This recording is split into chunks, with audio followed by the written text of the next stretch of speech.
नमस्कार मैत्रिणींनो, मी यामिनी. माझ्या चॅनलमध्ये तुमचे खूप खूप स्वागत आहे. आजचा आषाढ चालू आहे आणि श्रावण महिना लवकरच जवळ येत आहे. तर श्रावण महिन्यात सगळ्याच प्रकारचे सण वार, त्यानंतर आपल्याला बायकांना असणारे उपास तापास सगळ्या गोष्टी ह्या येत असतात आणि त्यामध्येच भरपूर साऱ्या देवाधर्माच्या गोष्टी आपण करत असतो, उपास तापास करत असतो. त्यानंतर आपल्या सगळे देवदेवतांची मनोभावे पूजा करत असतो. त्यासाठी आपल्याला कहाण्या वगैरे ह्या लागतच असतात.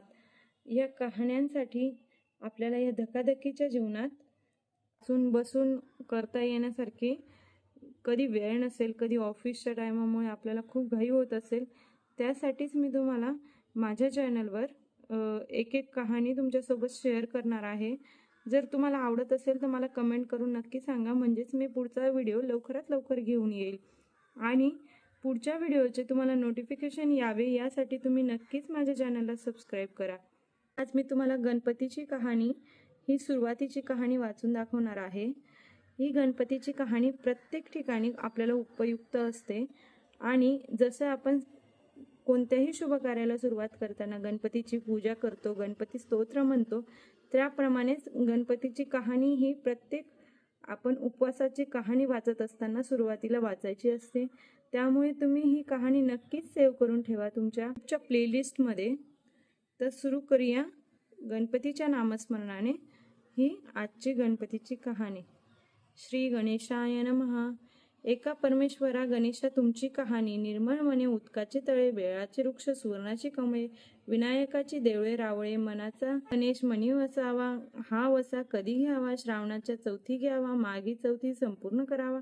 संपूर्णाला काय करावे? पशा पायल्याचे पीठ कांडावे. 18 लाडू करावे. 6 देवाला द्यावे. 6 ब्राह्मणाला द्यावे. 6 सहकुटुंबी भोजन करावे. अल्पदहा पुण्य असा गणराज मनी द्यायजे. मनी पाविजे चिंतील लाभिजे. मनकामना कार्यसिद्धी निर्विघ्न करीजे. ही 60 उत्तराची कहाणी. 5 उत्तरी सफळ संपूर्ण. श्री गणपती बाप्पा मोरया. जर तुम्हाला अशी कहाणी किंवा असेच नवीन नवीन प्रकारचे व्हिडिओज जर चॅनलवर आवडत असतील तर मला कमेंट करून नक्की सांगा. मी पुढच्या पण कहाण्या तुमच्यासोबत नक्कीच शेअर करेल.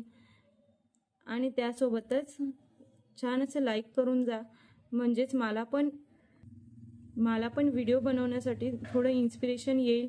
आणि तुमच्यासोबत या सगळ्या कहाण्या ज्या श्रावण महिन्यात तर खूप जास्त उपयुक्त असतात, त्यानंतर गणपती बसतात, गणपतीमध्ये पण खूप उपयुक्त असतात.